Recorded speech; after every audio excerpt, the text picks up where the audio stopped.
करवावहै तेजस्विनावधीतमस्तु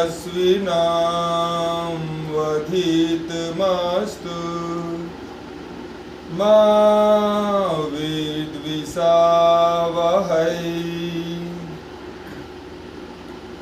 ॐ पूर्णमदः पूर्णमिदं पूर्णात् पूर्णमुदच्यते पूर्णस्य पूर्णमादाय पूर्णमेवावशिष्यते पूर्णमेवावशिष्यते।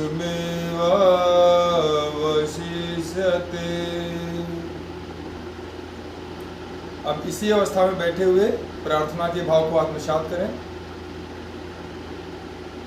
दोनों हथेलियों को आपस में घर्षित करें, होने दे ऊर्जावान। अब दोनों हाथ की हथेलियों का कप शेप बनाते हुए दोनों आंखों को कवर करें। अंदर ही अंदर आंखों को खोलते हुए धीरे से हथेलियों को हटा लें। आज की इस योग कक्षा में आप सभी साथियों को मेरा प्रणाम।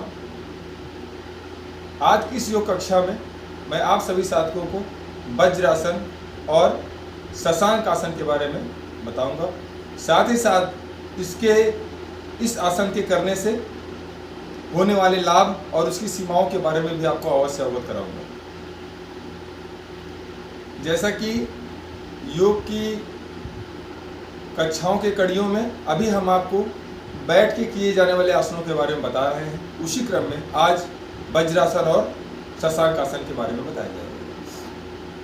जैसा कि पूर्व की कक्षाओं में मैं आपको अवगत करा चुका हूं कि बैठ के किए जाने वाले आसनों में आसन का प्रारंभ दंड आसन से होता है। वर्तमान समय में जिस परिस्थिति में मेरा पोज है, इस पोज को दंड आसन कहते हैं। और जब आप बैठे बैठे इस तरीके के पोज में थक जाएं तो आप दोनों हाथ के हथेलियों का रुख पीछे की तरफ करते हुए दोनों पैरों को थोड़ा फैला लें। इस पोज को शिथिल दंडासन कहते हैं। बैठ के किए जाने वाले आसनों के बीच में जब हमको कुछ विश्राम की जरूरत होती है तो हम शिथिल दंडासन में बैठते हैं। अब हम आपको दंड आसन से वज्रासन में कैसे जाते हैं उसके बारे में मैं आपको बताऊंगा। इसके लिए पुनः सभी साधक दंडासन में आ जाएं। इस तरीके से दोनों पैर मिले हुए, पंजे बिल्कुल आसमान की तरफ, दोनों हाथ की हथेलियां आपके हिप्स के बगल लगी हुई और हथेलियों का रुख सामने की तरफ। यहीं से वज्रासन में जाने के लिए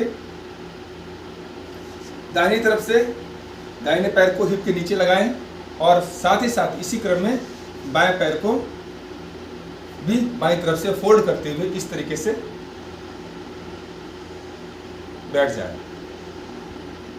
योग में भोजन के तुरंत बाद या कुछ भी खाने के तुरंत बाद आसन, क्रिया या प्राणायाम करने का कोई प्रावधान नहीं है, लेकिन सिर्फ वज्रासन एक ऐसा आसन है जो कि आप भोजन के तुरंत बाद कर सकते हैं या करना चाहिए।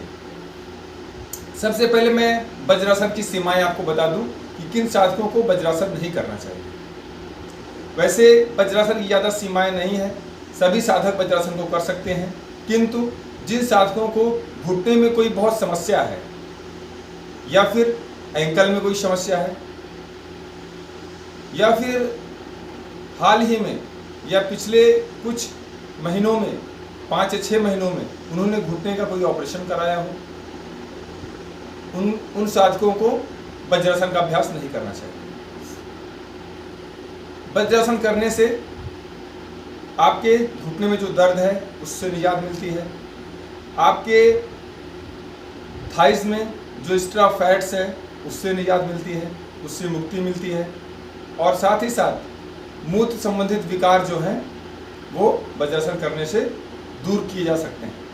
और इसका सबसे बड़ा लाभ है कि ये भोजन को डाइजेस्ट करने में अपनी महत्वपूर्ण भूमिका अदा करता है। चूंकि वज्रासन में बैठने पे रक्त संचार कमर के नीचे पैर की तरफ कम हो जाता है।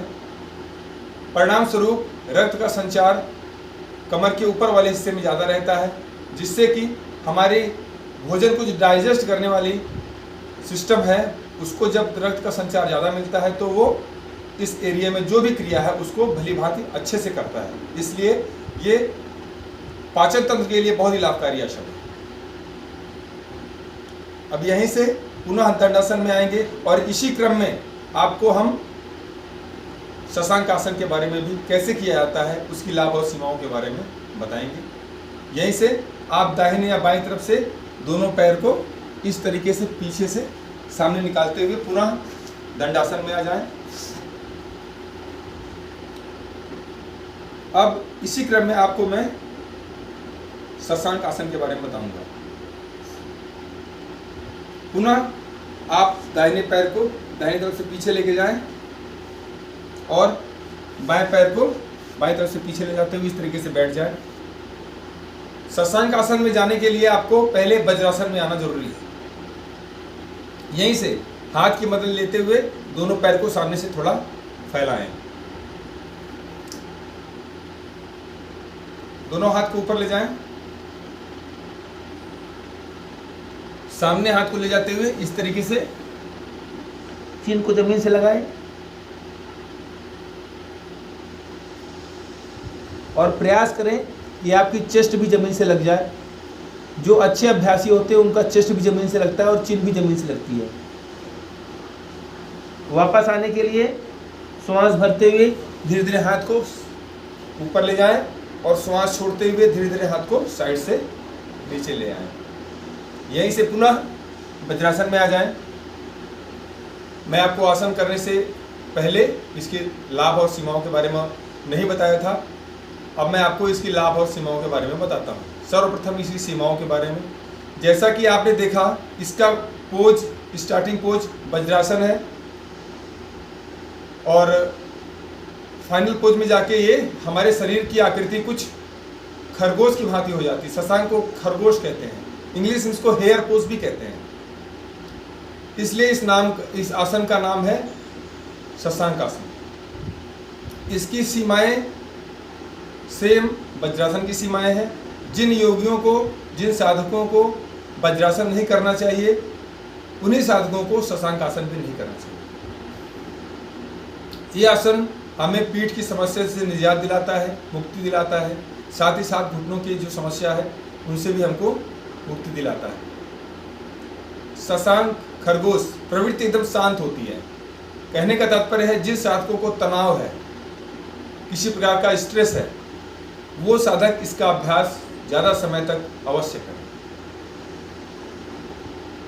उसके साथ ही साथ ये हमारे एब्डोमिनल रीजन, पेट के आसपास की जो फैट है उसको कम करने में मदद करता है। आज की इस योग कक्षा में इतना ही। अब सभी साधक पुनः शांति मंत्र के लिए तैयार हो जाएं, जिसके लिए पुनः सभी दंडासन में आए। जैसा कि मैंने आपको योग के शुरुआत में, कक्षाओं के शुरुआत में बताया था कि किसी भी ध्यान मुद्रा को अपनाने के लिए हमको पद्मासन लगाना अवश्य आना चाहिए। इसके लिए सभी लोग पद्मासन भी लगाएं और शांति मंत्र के लिए तैयार हो जाएं। 3 बार ओम का गुंजन होगा। उसके बाद मेरे द्वारा कहे गए शांति मंत्र की पुनरावृत्ति आप सभी साधकगण करेंगे। ओम के गुंजन के लिए भरे श्वास।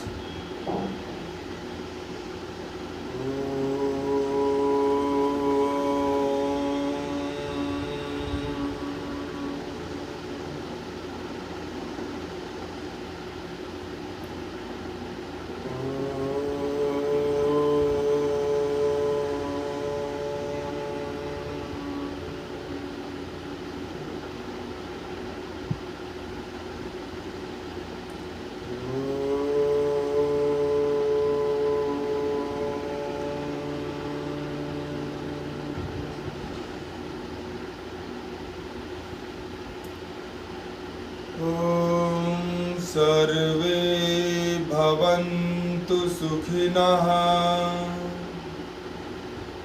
सर्वे सन्तु निरामयाः सर्वे भद्राणि पश्यन्तु मा कश्चिद् दुःखभाग् भवेत्। ॐ शान्ति शान्ति शान्ति। अब इसी अवस्था में बैठे हुए दोनों हाथ की हथेलियों को परस्पर घर्षित करें, होने दे ऊर्जावान। दोनों हाथ की हथेलियों को कप शेप बनाते हुए दोनों आंखों को कवर करें, अंदर ही अंदर आंखों को खोलते हुए धीरे से हथेलियों को हटा लें। योग साधकों को पुनः मेरा प्रणाम।